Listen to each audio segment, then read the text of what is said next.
आदि नाम जो संत न जपता, यम प्राण उसके हरता। आदि नाम है अक्षर माही, गुरु बिन नरक छूटे। भगत जनों, प्रेमियों, साधु संतों, आपसे हाथ जोड़ के विनती है कि ऐसी सत्य अध्यात्म वीडियो आगे से आगे शेयर जरूर करें। सत साहेब जी। साधु सत साहेब, सत साहेब, सत साहेब। जय साईं सतगुरु साईं अरुण जी महाराज को कोटि कोटि प्रणाम। जय सतगुरु रविदास जी महाराज को कोटि कोटि प्रणाम। जय सतगुरु कबीर साहिब जी को कोटि कोटि प्रणाम। जय सतगुरु नानक साहिब को कोटि कोटि प्रणाम। जय सतगुरु भगवान बुद्ध को मेरा कोटि कोटि प्रणाम। आप सभी भक्तजनों, प्रेमियों, साधु संतों, छोटे बड़े, माताओं बहनों, सभी को मेरा कोटि कोटि प्रणाम। सत साहेब, पूरी मानव जाति को प्रणाम। वंदे मातरम। जय भारत माता, जय पृथ्वी माता। सत साहिब, सत साहिब। भक्तजनों, प्रेमियों, आज जो हम वीडियो बनाने जा रहे हैं वो वीडियो आपको जो नकली संत कबीर पंथ में या कबीर के नाम पर नकली संत और नकली अंधभक्त मुझे, आपको, मेरे परिवार के, आपके परिवार के बच्चों को किस तरीके से गलत ग्रंथ पढ़ा के भ्रमित कर रहे हैं। देखिए, जब कोई ग्रंथ होता है और उसमें जो शब्द होते हैं, तो कुछ ग्रंथ ऐसे हैं जो इतिहास हैं, कुछ ग्रंथ मन गढ़ंत भी हैं। और ग्रंथ चाहे मन गढ़ंत हो या इतिहास हो, जब उसके शब्दों को गलत पढ़ाया जाता है और बच्चे लोग हैं या पढ़े लिखे लोग भी हैं, अगर वो पढ़ते हैं, अगर शब्द पे विचार नहीं करते हैं कि कौन सा शब्द कहाँ का है, किस देश का है और इसका अर्थ क्या बनता है, तो वो भ्रमित हो जाता है और आगे से आगे इतिहास बिगड़ जाता है। एक शब्द को न समझने से इतिहास गलत हो जाता है, भाषा गलत हो जाती है। ठीक इसी तरह हम संत रामपाल के शिष्यों को जो है गलत इतिहास पढ़ाते हुए ओरिजिनल वीडियो, और ऐसा नहीं है कि वो कोई हमने कहीं से उठाई है, नहीं। मैंने खुद ने उनका ज्ञान परखने के लिए उनके YouTube चैनल जो है लाइव मैंने उनसे डिबेट की है और मैंने उनसे कहा है, पूछा है। तो बात क्या है कि सतगुरु कबीर साहिब का अनुराग सागर है मेरे पास, और अनुराग सागर और कबीर सागर दोनों में ही एक ही बात है। ठीक है, वैसे तो ये 1923 के बाद छपे हैं प्रिंटिंग प्रेस में, लेकिन इनमें जो लिखा गया है वो हम आपको बता देते हैं, और डिबेट में और वीडियो में हमारी क्या बात हुई वो भी हम आपको बताएंगे। हम आपको ये बताएंगे कि जब मेरी डिबेट हुई तो एक अहम वीडियो की क्लिप मैं आपको दिखाऊंगा। भाई, इन्होंने जो है वो गलत पढ़ाया। क्या कि कबीर सागर में लिखा है कि शशि भानु असंख्य शशि भानु रोम इक। इसका अर्थ जो बनता है वो बनता है कि भाई असंख्य चंद्रमा और सूर्य परमात्मा के एक छोटे से स्थान में समा सकते हैं। इसका अर्थ यही बनता है। मैं प्रूफ दूंगा प्रमाण के साथ। और इन्होंने ग्रंथ में पढ़ाया है कि परमात्मा के एक शरीर के जो बाल होता है ना, बाल, शरीर पे बाल होता है या सिर पे बाल होता है, रोवा, जिसको बोलते हैं रोवा, वैसी चमक है कि परमात्मा के शरीर के एक बाल की करोड़ों सूर्य और चंद्रमाओं जैसी एक चमक है। इन्होंने तो बताया चमक, उसका अर्थ, और जो रियल में उसका अर्थ बनता है वाणी का, उसका मतलब जो लिखी गई है उसका रियल में अर्थ बनता है कि परमात्मा के एक छोटे से एरिए में, यानी कि एक छोटे से स्थान में, एक छोटे से देश में, एक छोटी सी जगह में क्या कि करोड़ों सूर्य और चंद्रमा समा सकते हैं। अर्थ तो ये बनता है। और इन्होंने जो है वाणी में पढ़ तो लिया कि शशि भानु रोमिक, इन्होंने जो अर्थ बनाया है वो बनाया है कि परमात्मा के शरीर के एक बाड़ के बराबर, यानी कि एक रोमे के बराबर प्रकाश है। प्रकाश की तुलना की है इन्होंने। कैसे कि करोड़ों सूर्यों और चंद्रमा के प्रकाश के बराबर परमात्मा के एक रोम का प्रकाश इतना है। हालांकि वाणी में ये नहीं है, वाणी में कुछ और बताता है। तो जब मेरी डिबेट हुई तो इन्होंने कहा, जब ये वाणी पढ़ रहे थे, मैं सुन रहा था डिबेट में, तो मैंने पूछ लिया कि भाई, इन्होंने बोला ना कि शरीर का एक रोवा, भाई रोम को रोवा बनाया इन्होंने। भाई रोम तो एक अलग चीज है, रोवा एक अलग चीज है। रोवा मानी बाढ़ और रोम मानी स्थान, एरिया।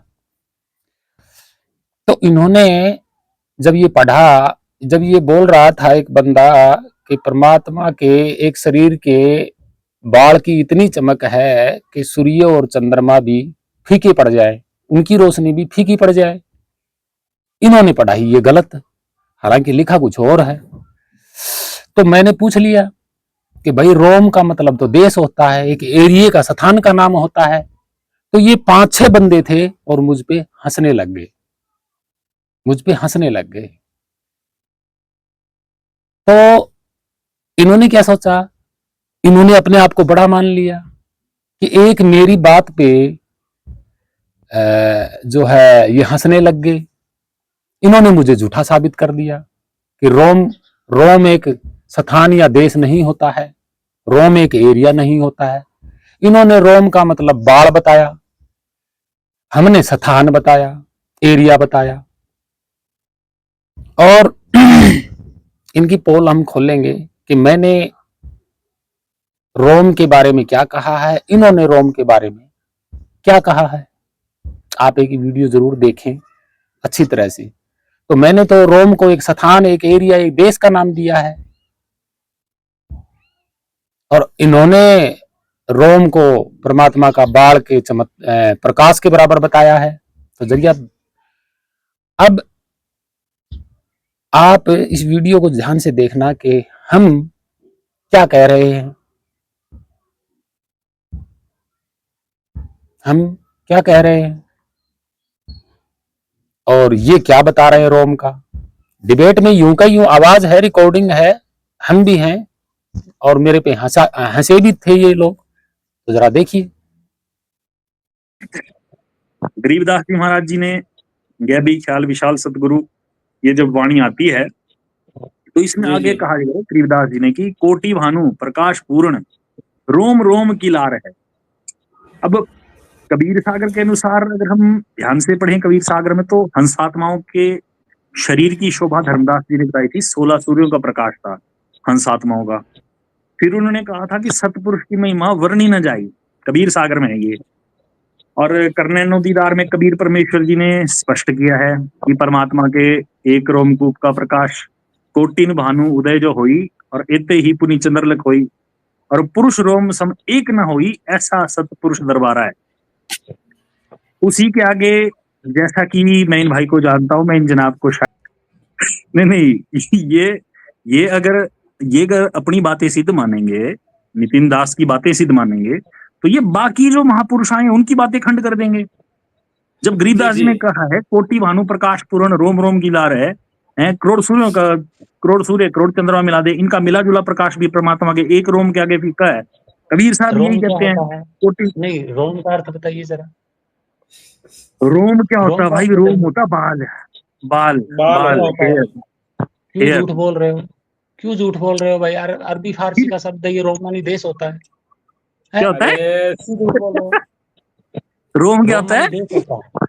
रोम देश का मतलब देश होता है, एरिया होता है, समझ गए? ये रोम का मतलब देश रोम होता है का भाई।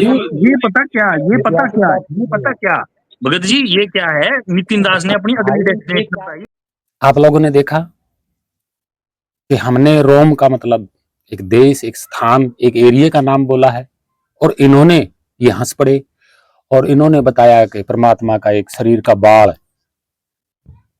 तो रोवा, रोवा जो शब्द है ये ना ही तो कबीर सागर में है और ना ही अनुराग सागर में है। अनुराग सागर में जो लिखा है वो रोम है, रोम। अब रोम का अर्थ क्या होता है ये हम आपको दिखा रहे हैं, जरा देखिए रोम का अर्थ क्या होता है। तीनों चीज आपके सामने है। कबीर सागर में रोम लिखा हुआ है, हमने लाल रंग का एक चकारा लगाया हुआ है, उसमें रोम लिखा हुआ है, रोवा नहीं लिखा हुआ, शरीर का बाल नहीं लिखा हुआ। तो रोवा होता तो मैं झूठा पड़ जाता। लेकिन आप देख सकते हैं रोम का अर्थ क्या होता है। रोम का अर्थ एक शहर के एरिया का नाम होता है, एक शहर का, सिटी का, स्थान का नाम होता है रोम का अर्थ। और रोम रोमन में आया, रोमन से आया है। आप देख सकते हैं पढ़ के कि कबीर सागर में, अनुराग सागर में रोम लिखा हुआ है या रोमा लिखा हुआ है। और इधर रोम का अर्थ आप देख सकते हैं कि रोम का अर्थ क्या होता है। रोम का अर्थ एरिया, स्थान होता है, एरिया स्थान होता है, और मतलब स्थान होता है, या कोई सिटी मानो, शहर मानो, या कोई देश मानो। रोमन, भाई रोमन रोम एक ही बात है, एरिया का नाम है, स्थान का नाम है जहां लोग रहते हैं। है तो स्थान एरिया का नाम, शरीर के बाल का नाम तो नहीं है। और ये क्या पढ़ा रहे हैं, एक बार फिर देखिए इनकी वीडियो, क्या पढ़ा रहे हैं। देखा आपने, ये रोम को क्या बता रहे हैं, क्या बता रहे हैं रोम को? परमात्मा का एक शरीर का बाल।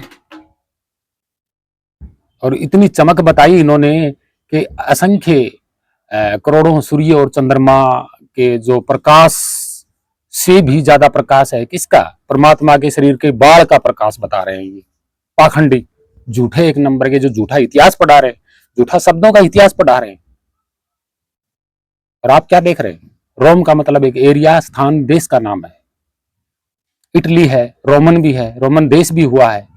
और रोमन कबीर साहिब के समकालीन आए हुए थे, बिल्कुल आए हुए थे रोमन। रोमन इटली के लोग कबीर साहिब समकालीन थे, रोमन देश के व्यक्ति थे यहाँ पे। इसलिए ये कबीर साहिब के समकालीन, एक तो साबुन, साबुन जो हम नहाने वाली साबुन है ये भी थी, कबीर साहिब ने अपनी वाणी में लिखा है। मुगल भी थे तो कबीर साहिब ने अपनी वाणी में मुगल लिखा है, मुसलमान नहीं लिखा, ना हिंदू लिखा अपनी वाणी में। मतलब लिखने का बात, ये बोली नहीं ये वाणी, ना मुस्लिम के प्रति कोई वाणी बोली उन्होंने, ना हिंदू के प्रति कोई वाणी बोली उन्होंने। मुगल लिखा है उन्होंने, बोला है मुगल। और साबुन बोला है सबसे पहले, क्योंकि साबुन उस वक्त प्रचलित था। रोमन, रोम भी बोला है उन्होंने, क्योंकि रोम देश भी प्रचलित था। और ये पाखंडी मुझ पे हंस रहे। अब इनकी ये पोल खुल गई कि झूठा शब्दों से ही झूठा इतिहास पढ़ा रहे हैं ये, तो क्या इन पे पूरी दुनिया नहीं हंसेगी? भाई जब इतिहास ही झूठा पढ़ाया जाएगा तो आपके बच्चों पे क्या असर पड़ेगा? गलत असर पड़ेगा ना। तो ये तो झूठा इतिहास पढ़ा रहे हैं। तो भक्तजनों प्रेमियों, इन्होंने मुझसे डिबेट की, तो आप जरा सोच सकते हैं क्या मैंने रोम का अर्थ गलत बताया या इन्होंने गलत बताया? रोम का अर्थ फिर रोवा लिखा होता, रोम की बजाय अगर रोवा लिखा होता तो मैं मान लेता, लेकिन जब रोवा लिखा ही नहीं, रोम लिखा हुआ है, फिर रोम लिखा हुआ है, आप देख सकते हैं, जूम करके देख सकते हैं।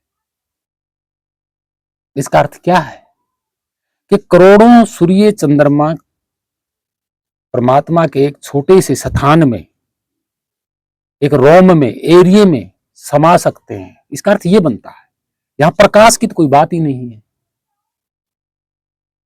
दूसरी बात, इन्होंने परमात्मा का शरीर बता दिया और शरीर पे बाल बता दिए, रोमा बता दिया।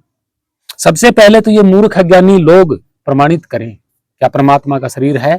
क्या परमात्मा के शरीर पर बाल हैं? क्या कर रहे हैं? झूठा इतिहास पढ़ा रहे हैं मूर्ख अज्ञानी। 100% झूठ, इनकी वाणी झूठ, इनका पढ़ाया हुआ इतिहास झूठा, इनकी पढ़ाई हुई अनुवाद किया हुआ वचन झूठा, भ्रमित कर रहे हैं। तो मैं तो इनसे भ्रमित होने वाला नहीं हूं, मैं तो इनके एक एक शब्द को पकड़ता हूं। तो हे मानव, आप जागिए, ऐसे पाखंडियों से आप दूर रहिए। ये पाखंडी लोग आपके बच्चों तक असर डाल देंगे, झूठा इतिहास पढ़ा पढ़ा करके आपके बच्चों का जो है ज्ञान विज्ञान खराब करेंगे। ये सत्य है, झूठ नहीं है। और मैं तो इनको ये कहता हूं, मैं तो आखिरी बात ये भी कह रहा हूं पूरी मानव जाति को, अगर ये मेरी वीडियो देख रहे हैं तो मैं इनको भी चैलेंज कर रहा हूं, और ये मैं सत्य कह रहा हूं कि इन्होंने नकली कबीर बनाया और उसी नकली कबीर को परमेश्वर इन्होंने बनाया। और कल वाली जो वीडियो मेरी होगी वो इनके नकली परमेश्वर पर ही होगी, क्योंकि असली में जो कबीर जी थे, संत कबीर, ना ही तो उनकी वाणी इनके पास है, ना तस्वीर इनके पास है, ना इतिहास इनके पास है, ना उनके समकालीन कोई प्रमाण इनके पास है, और ना ही कबीर जी का मार्ग इनके पास है, और ना ही कबीर जी का अनुभव इनके पास है।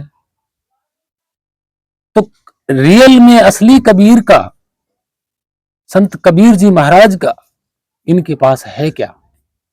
कुछ नहीं।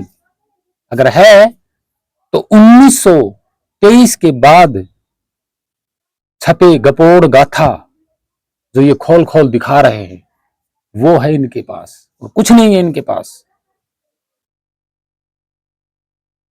और खैर, मुझे तो ये भ्रमित नहीं कर सकते, लेकिन आपको जरूर भ्रमित कर सकते हैं। आप सोचिए, विचारिए। कबीर साहिब ने खुद ने कहा है कि अपने आप पर विचार करो, अपने आप को खोजो, अपने आप पर विश्वास करो, अपने आप को जानो। ये बोला है अपनी वाणी में। यही भगवान बुद्ध ने बोला है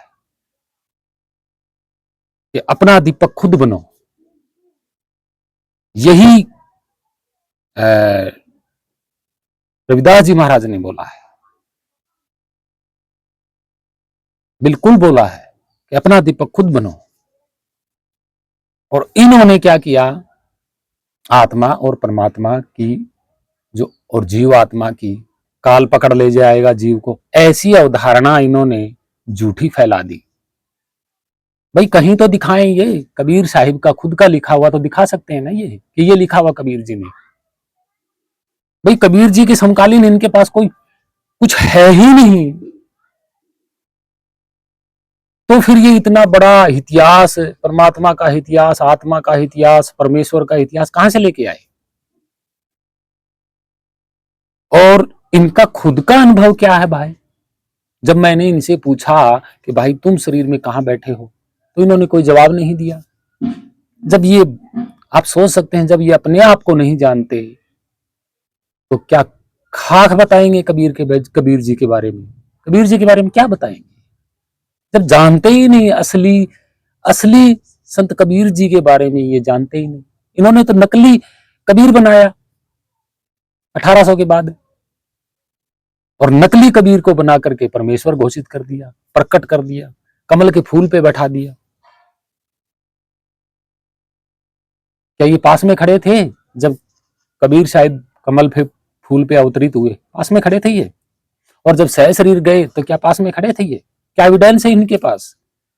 कौन सी तस्वीर है इनके पास? कौन सा लिखित प्रमाण है इनके पास? कौन सी भाषा में है इनके पास? कुछ नहीं है। पाखंड पाखंड, इसके अलावा इनके पास कुछ नहीं है। और ये मुझ पे हंस रहे हैं, सारी दुनिया हंसेगी इन पे। भाई ये तो केवल 6-7 लोग एक मुझ पे हंस रहे हैं, लेकिन जब इनकी ये पोल जाएगी तो क्या सारी दुनिया नहीं हंसेगी? हंसेगी। तो क्या इन्होंने कभी सोचा कि दूसरों पे हंसने का नतीजा क्या होता है? नहीं सोचा। अब दुनिया इन पे हंसेगी, हम नहीं हंसेंगे। और ना ही मैंने कोई गलत बात बोली। जब ये हंस रहे थे तो मैं चुप था, मैंने कुछ नहीं बोला, मैं हंसा ही नहीं, मैंने इनको कोई गलत शब्द बोला ही नहीं, क्योंकि मुझे पता था कि मूर्ख जो लोग होते हैं वो हंसते हैं, हंसने के अलावा उनको कुछ नहीं आता है। तो भक्तजनों प्रेमियों, ये थी हमारी वीडियो जो इनके सत्य को उजागर किया मैंने कि क्या ये समाज में क्या कर रहे हैं। और इनकी नकली परमेश्वर की वीडियो में बनाऊंगा कि इन्होंने नकली कबीर बनाया और नकली कबीर को परमेश्वर बनाया। और हम आपको पूरी सच्चाई बताएंगे। तो धन्यवाद, आपने ये वीडियो देखी। और भक्तजनों प्रेमी, भ्रमित मत होना। मैं जो बात करता हूं अपने चैनल पे उसको एक साइड में डिसाइड करता हूं, तुरंत बीच बचाव में नहीं रखता, पेंडिंग नहीं रखता। जो मुद्दा उठा लिया उसका मैं एंड कर देता हूं। मेरा यही चैनल है, इसीलिए तो मैंने बनाया है, एंड कर देना। क्योंकि मैं एक भारतीय हूं, मेरा भी समाज है, परिवार है, घर है। तो भाई वो भी तो भ्रमित होंगे ना, तो मैं उनको भ्रमित नहीं होने दूंगा भाई, बिल्कुल नहीं होने दूंगा। आप इनकी बातों को मान रहे हो तो मानिए, मैं कुछ नहीं कर सकता। लेकिन मैं अपने परिवार वालों के लिए वीडियो बना सकता हूं, वो भी तो देखेंगे। तो भाई इसमें कोई दो राय की बात नहीं है, और घोर पाखंड है इनके पास। और इन्होंने कभी सोचा नहीं है कि जो तुम बोल देते हो उनको कोई पकड़ भी सकता है। जो शब्द इन्होंने बोले हैं उनको मैंने तुरंत पकड़ लिया था, तभी तो मैंने बोला था कि रोम का मतलब एरिया होता है, देश होता है, स्थान होता है। और इन्होंने परमात्मा का शरीर का बाल बता दिया। तो देखिए कितना अंतर है इनके इतिहास में। तो भक्तजनों प्रेमी, भ्रमित ना होए। तर्क वितर्क आप मुझ पे भी कर सकते हैं, मुझसे ही पूछ सकते हैं सवाल, अगर मैं गलत हूं तो। ऐसी कोई बात नहीं है। हम तो कहते हैं कि हमारी गलती कोई निकाले और हम अपने आप को सुधारें। हम तो कहते हैं, अगर भाई हम तो मना नहीं करते। तो भक्तजनों प्रेमियों, भ्रमित होने की बात नहीं है। कोई मन में शंका है, कोई शब्द की शंका है, कोई या कोई बात को लेकर के है, तो जरूर कमेंट में लिखें। और बिना प्रमाण तथ्य के, बिना सोचे समझे, बिना देखे इनकी बात को कबूल ना करें। बस मेरा यही कहना है। इनकी ही क्या, किसी की बात को भी कबूल ना करें। धन्यवाद। आप सभी महान संतों, भक्तों को, पूरी मानव जाति को मेरा कोटि कोटि प्रणाम। सत साई। वंदे मातरम। जय भारत माता, जय पृथ्वी माता। सत साई, सत साई।